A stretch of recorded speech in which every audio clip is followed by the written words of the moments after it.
Has anyone ever told you that you were the problem, just to avoid blame? They say the worst kind of loneliness is the one you feel when you're surrounded by your own family, and I swear to God, nothing ever rang truer than that Thanksgiving afternoon, when I stepped across the old porch of the house I grew up in and realized, not for the first time, that I didn't belong there and probably never had. The air outside was crisp, heavy with wood smoke and the scent of someone else's turkey 3 doors down, but once I crossed the threshold, the warmth wasn't welcoming, it was suffocating, like being wrapped in a blanket you didn't ask for. One that stinks of old memories and bitterness you were never allowed to express.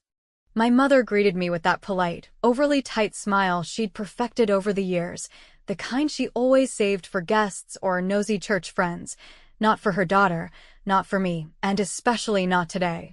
"Oh, look who finally decided to show up," she said, and it was almost laughable how effortlessly she managed to make me feel like a burden in under 5 seconds. I wanted to say something snarky, something sharp, but I bit it down the way I always had, because when you're the forgotten child, you learn early that speaking up doesn't get you heard, it just gets you punished in quieter, longer-lasting ways. She led me inside like she was doing me a favor, her tone hovering just above cold, asking how I'd been like she cared, while I scanned the living room with its same old beige couch, the faded photographs on the mantel, Emily's graduation, Emily's prom, Emily and Dad fishing, even Emily and her goddamn golden retriever. I didn't expect to see a single photo of me, but I looked anyway, because part of me still clung to some foolish hope that maybe, just maybe, things had changed. Of course, they hadn't. The house smelled like stuffing and tension. The kind of tension you can't see but feel sitting in your chest like a weight, like you're about to say the wrong thing just by breathing too loudly. I hung up my coat in the hallway, still the same hook I used when I was 15, still too high up, still slightly bent from the time I yanked it after slamming the door. No one fixed it. Why would they? "Emily's on her way," Mom added, like the sentence was made of sunshine and Christmas bells, her voice rising just a little, already brightening in anticipation, already changing, because Emily brought light into the room, while I apparently just tracked in mud. I hadn't seen Emily in over 2 years, not since my divorce finalized, not since she sent me a bland text with no punctuation that said, "Sorry you had to go through that. Call me if you want to talk." I never called. She never followed up. And yet, I was the one who was distant, the one who pushed everyone away. Mom took me into the kitchen like a tour guide leading a stranger, opening cabinets, gesturing at the wine, the pies, the good napkins she saved for special occasions, and it was funny, really. How she was acting like this day meant something to all of us when it really only ever meant something to her and Emily. She poured me tea, hands gentle, eyes sharp. "We'll make it up to you next year," she whispered, the way someone might offer you a Band-Aid after gutting you with a dull knife. The words were hollow, but she delivered them like they were scripture, placing the cup in front of me like it was a peace offering, as if I hadn't already choked on that same promise a dozen times before. And here's the part you'll judge me for, or maybe you won't. Maybe you've been there. Maybe you've been the one left out of baby albums and bedtime stories, the one your parents introduced as our other daughter, like you were some afterthought. Maybe you know what it feels like to smile when you want to scream. I looked at that cup, steaming, delicate, floral like it always was on holidays, and I smiled, a quiet, controlled smile I'd spent 30-plus years perfecting. Then I turned and handed the cup to Emily. She had just walked in, perfect timing, her makeup flawless, hair curled like she'd stepped off a Pinterest board, with that sparkle in her voice that made grown men want to protect her and old women want to knit her socks. She grinned when she saw me, but it was reflexive, and her eyes didn't match the warmth. She sat down, said something chirpy to Mom, and reached for the cup like it belonged to her, like everything else always had. I didn't say a word, didn't explain, didn't raise an eyebrow. I just sat there, still smiling, and watched her take that first sip like it was any other holiday. But it wasn't. Not this time. And here's what I want to ask you, because I know I can't be the only one. Have you ever looked someone in the eye, someone you once loved, someone who broke you in small, careful ways, and realized they had no idea who you really were anymore? That they only saw the version of you that was convenient for them? That they thought they were safe? Emily smiled at me across the table, told me my hair looked nice, and I thanked her because politeness is armor when you're raised in a family that values appearances more than truth. 5 minutes later, my mother was screaming. And I just stared at my empty glass. There's something deeply twisted, almost surgical, about the way a family can dissect you, not with knives or raised voices, but with quiet comments, forgotten invitations, and that persistent, exhausting feeling of being the background character in someone else's story. And as I watched Emily lift that cup, still warm, still laced with all the things no one ever talked about, I realized that, even now, after all this time, she still believed she could take what was mine without consequence. Still believed that love, attention, forgiveness, and even pity belonged to her by default, because Mom had always handed it to her first, like seconds at dinner, like blessings from God himself. The tea wasn't poisoned, of course, at least not in the way most people mean it, but it was prepared, and with care, and while I didn't grind anything sinister into the leaves or stir in some chemical from under the sink, I did make it myself that morning. Knowing exactly what it contained, and more importantly, who it was meant for, which, as it turns out, wasn't me after all. But before I tell you what happened next, you need to understand the deeper rot behind that smile on my mother's face and the bright, syrupy way Emily chirped, "Happy Thanksgiving," as she breezed through the doorway like a homecoming queen returning to collect her crown. Because the truth is, I hadn't just stayed away from this house because of distance or schedules or personal growth. I had stayed away because being inside these walls was like being slowly dissolved in acid, the kind that doesn't hurt at first, but leaves you raw for days afterward, replaying every side glance, every loaded comment, every moment where you're expected to nod and agree with a story that wasn't yours to begin with. Emily had always been the star, not because she was smarter or kinder or even more successful, but because she fit into the image my parents wanted to project, the kind of daughter you could parade around church and mention in small-town gossip without shame. The one who always smiled for photos, said thank you, sent holiday cards on time, and never asked questions that made anyone uncomfortable, and when I divorced my husband after walking in on him and a woman whose lipstick was still smeared across the coffee mug I bought him for Father's Day, it was Emily who told me, with a kind of detached grace only she could pull off, that marriage is hard for everyone, and maybe I just needed to focus more on being his peace, not his problem. And it was in that moment, I think, that something inside me broke in a quiet, permanent way. So when she took that cup from me, when she smiled and sipped like it was just another ordinary Thursday, I felt the kind of stillness that doesn't come from peace, but from finally accepting the truth that I would never be what she was to them. That I was done trying, and that maybe, just maybe, it was time someone else drank the bitterness I had been swallowing for years. The dinner table was dressed to impress, with polished silverware, those ridiculous turkey-shaped napkin rings, and a centerpiece so aggressively autumnal it looked like it had been stolen from a Hallmark set. But beneath all of that seasonal cheer was a silence so taut it hummed, and though Mom and Emily chatted about neighborhood gossip and the new Pilates instructor at the community center, I sat back and let their voices wash over me, tasting every bite of mashed potatoes like it was a last meal, savoring the calm before a storm only I saw coming.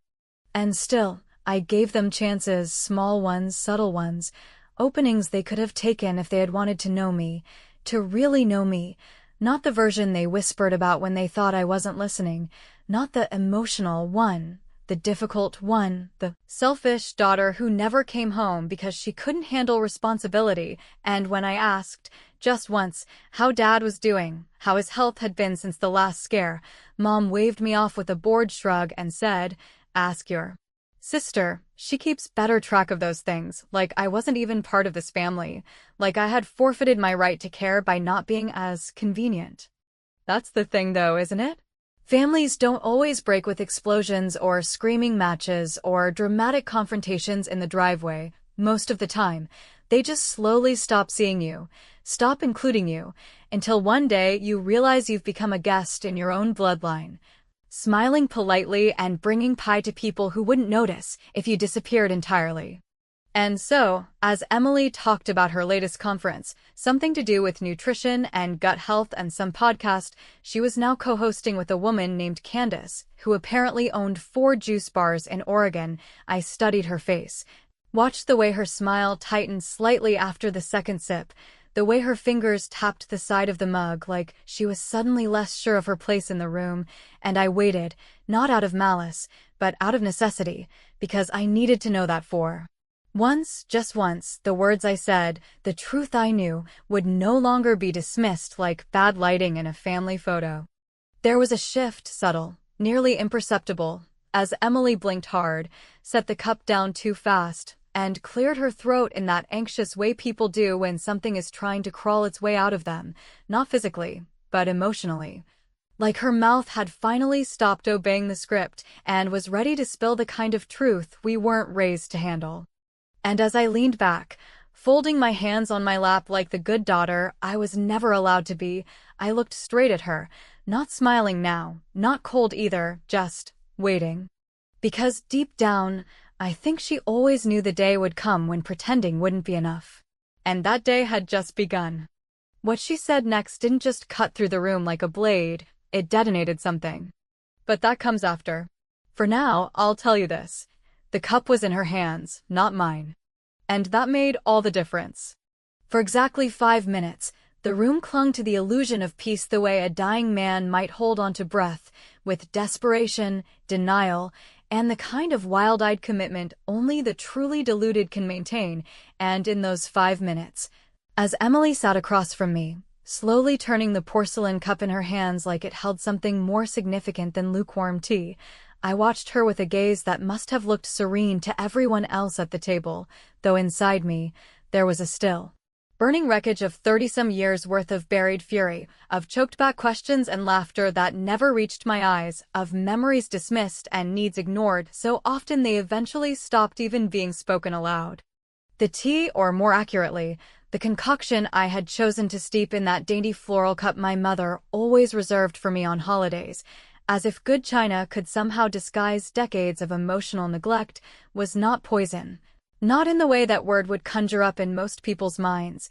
No, it was not some deadly brew, no bitter chemical designed to bring harm, but it was a blend meant to disarm, to loosen, to coax the truth out like a splinter finally pushed free from beneath the skin, and in that sense, I suppose it was just as dangerous, depending on what exactly a person had buried deep enough to be threatened by its rising. I had chosen the herbs carefully, researched them with quiet diligence, not because I wanted to hurt anyone, not physically, anyway, but because there are certain truths that, when spoken out loud, have the power to unravel the very structure of a lie-based family dynamic, and I knew, with the kind of certainty that only comes from being ignored for too long, that once those truths surfaced, no amount of apologetic casseroles or whispered excuses could sew things back together again. At first, Emily's symptoms were subtle, barely noticeable to anyone who wasn't watching her with the full weight of a lifetime's worth of suppressed attention. Just a blink that lingered too long, a quick lick of the lips like her mouth had gone dry, followed by a sudden, almost imperceptible shifting of posture that betrayed discomfort she hadn't yet decided was worth mentioning out loud. But then came the drop, the delicate, practiced grace with which she held herself suddenly faltered, and the cup, still half full, slipped from her fingers, landing on the table with a soft clink that silenced the room far more effectively than any raised voice ever could. My mother turned first, of course, her instincts honed over years of performing maternal concern for the daughter she actually loved, and the moment she laid eyes on Emily's pallor, that slight tremble in her hands, her mouth opened with a gasp, so loud it startled even the cat curled up in the doorway. "Emily," she asked, voice high and tight, eyes wide in that particular panic she reserved only for when something threatened to chip the perfect image she projected to the world, and in that moment, all of the room's oxygen seemed to rush toward my sister's suddenly pale face, while I sat, unmoving, my hands wrapped loosely around my now empty glass, which I had turned upside down on its saucer like some strange little ritual only I understood. What happened next did not unfold quickly. Nor did it explode in the dramatic, shouting match way that Hollywood or petty family dramas might have portrayed. Instead, it bloomed, slowly and excruciatingly, like a flower wilting in reverse. Delicate layers peeling back to reveal something too raw, too bright, to be ignored any longer. Emily looked up, eyes glassy, and for a second I thought she might cry, but instead she laughed, just once, dry and brittle, like she was surprised by the sound herself, and then she said, almost conversationally, as if she had only just remembered, "I didn't mean to sleep with him." The silence that followed was not a silence born from shock alone, but from a deep, cellular-level recognition that the boundary between what we pretend is true and what we all actually know had just been shattered, and there was no going back. My mother stared at her as if she hadn't heard her correctly, as if her precious girl, her perfectly imperfect Emily, couldn't possibly be saying what she was saying, and I saw, in real time, the narrative she had carefully cultivated over the years begin to collapse, like a house of cards flicked by an unseen hand. "I mean," Emily continued, her voice now slurred slightly at the edges, her fingers clutching the edge of the table like the truth was pulling her downward, "I didn't know it mattered.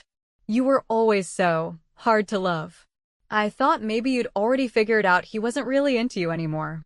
She paused, blinking slowly. "It was only twice. And he said you were," she faltered, then smiled again, that soft, dreamlike smile of someone drifting between consciousness and confession. "He said you were always kind of cold." I didn't speak. I didn't move. I didn't even blink. Because the truth is, I had always known. I had known in the way a woman knows when her partner's touch begins to carry a kind of pity rather than passion, when compliments are replaced by critiques disguised as concern, when glances toward your sister linger just a second too long, and I had known. Not because I had caught them, but because no one in my family had ever been capable of protecting me from anything, least of all this. Still, hearing it from her mouth, in front of everyone, cracked something open that had been sealed tight for far too long. My mother stood up, her face drained of color, her hand flying to her mouth like she might actually faint, and then came the shouting, not from me, not even from Emily, but from my mother, who suddenly found herself in the terrifying position of not being able to control the story anymore. "You didn't," she cried, voice high and shrill, eyes darting between the two of us like she could stitch us back into the roles she preferred. "Tell me you didn't." But Emily didn't answer. She was leaning forward now, head in her hands, mumbling something I couldn't make out, while my father, who had been silent up to that point, as always reached for his water glass with a tremor I hadn't noticed before, and said, almost to himself, "Is this true? Tell me you're lying." And still I said nothing.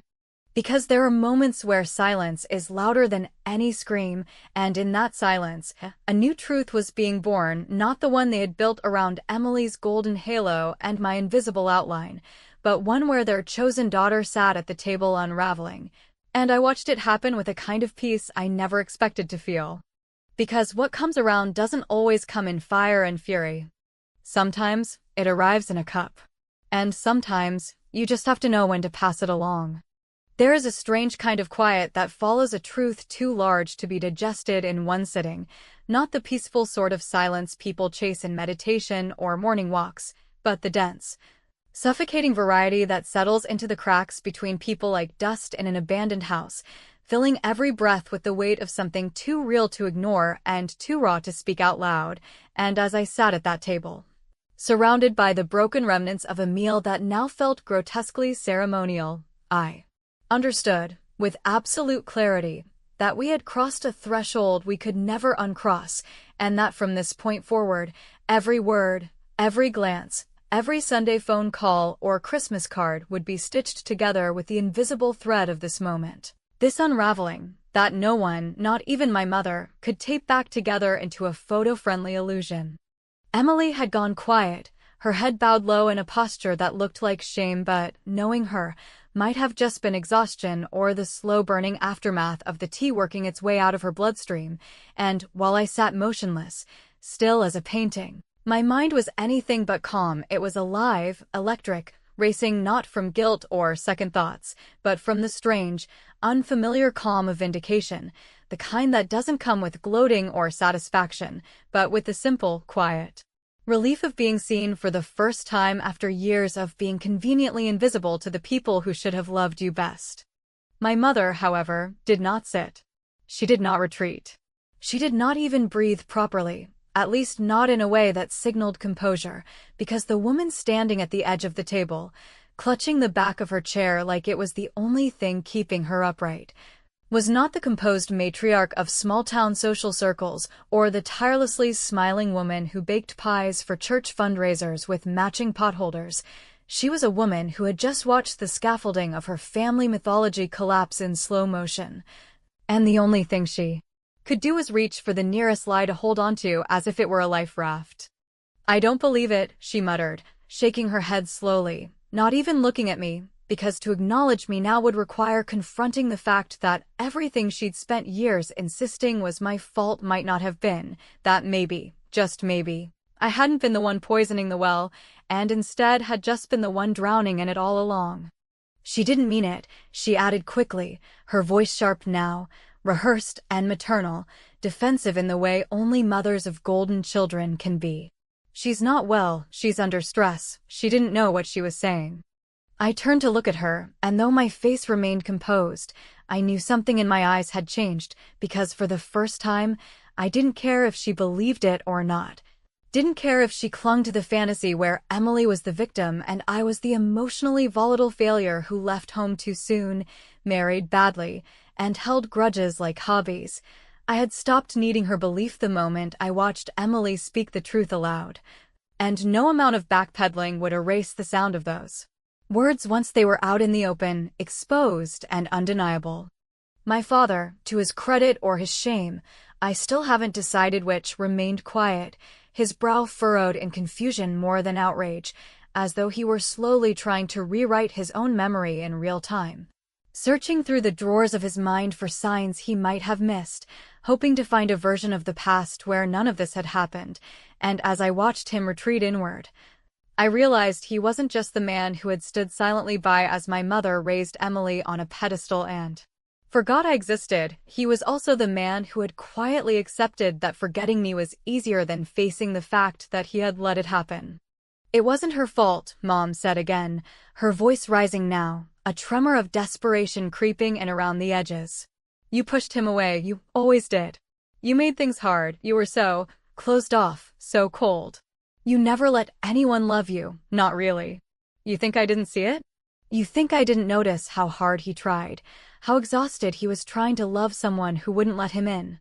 It landed like a slap, but not the kind that stings, the kind that numbs you, not because it doesn't hurt, but because it confirms something you suspected all along, something dark and unforgivable and irreparable. That she had always blamed me. That in her version of the story, I was the villain, the frigid one, the reason a man strayed and a marriage dissolved and a sister, her precious Emily, had only made a small, understandable mistake in the face of my alleged emotional unavailability. "I was your daughter," I said finally, my voice low and steady, like I was trying to teach her something in a language she had never bothered to learn. "You watched it happen. You watched me disappear in front of you, piece by piece, and you called it being strong or being dramatic or going through a phase. And now you want to pretend that I made it hard for him to love me? No. What I made hard was lying. What I made hard was pretending everything was fine while the two of them looked at each other across every family dinner table like I wasn't even there."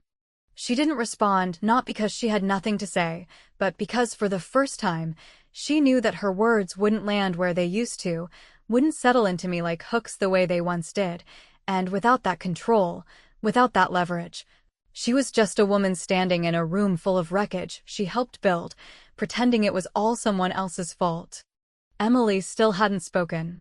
She hadn't looked at me once since the confession, and I didn't need her to, because her silence was an answer in itself, not an apology, not remorse, but something closer to a slow realization that the story she'd lived in, the one where I was the problem, was now collapsing under its own weight, and she didn't have the tools to rebuild it.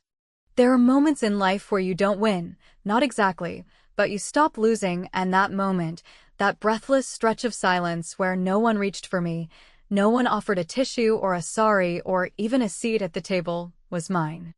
Because sometimes justice doesn't come with a gavel or a grand confrontation. Sometimes it comes in the form of watching people squirm in the truth they thought they'd buried.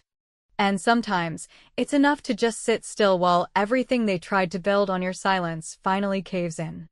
There's a peculiar kind of stillness that settles in the aftermath of a truth too heavy to carry, a kind of emotional vacuum where the air becomes thick, time moves strangely, and every movement, every breath, feels like it might shatter the fragile equilibrium that's been reluctantly achieved by simply saying what no one was ever supposed to say.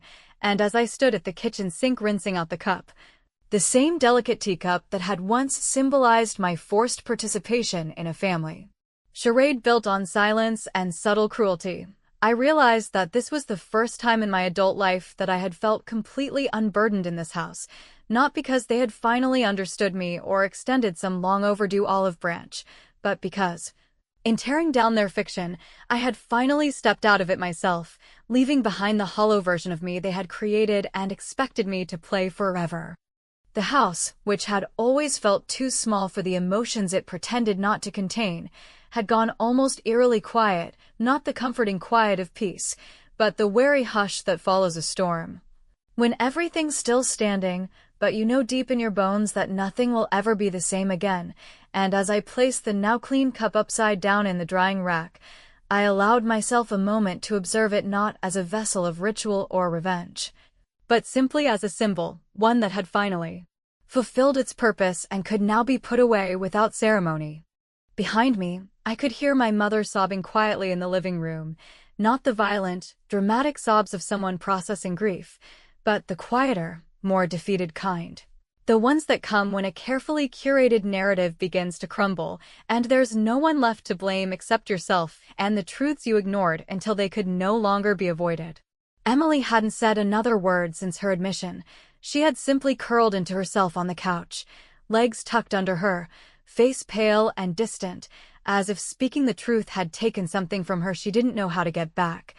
And while a part of me expected her to try and explain, to apologize or even lash out, the silence she wrapped around herself told me she had finally arrived at a place I had known intimately for years, the place where you realize your actions have shaped a version of yourself you can't recognize and maybe never wanted to.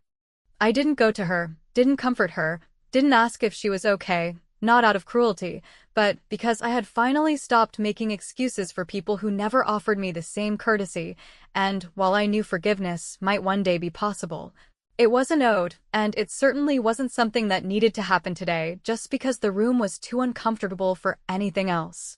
My father, perhaps the most inscrutable figure in all of this, had retreated to the hallway without a word, closing the door to his den with the same quiet resignation he had always employed when choosing withdrawal over participation.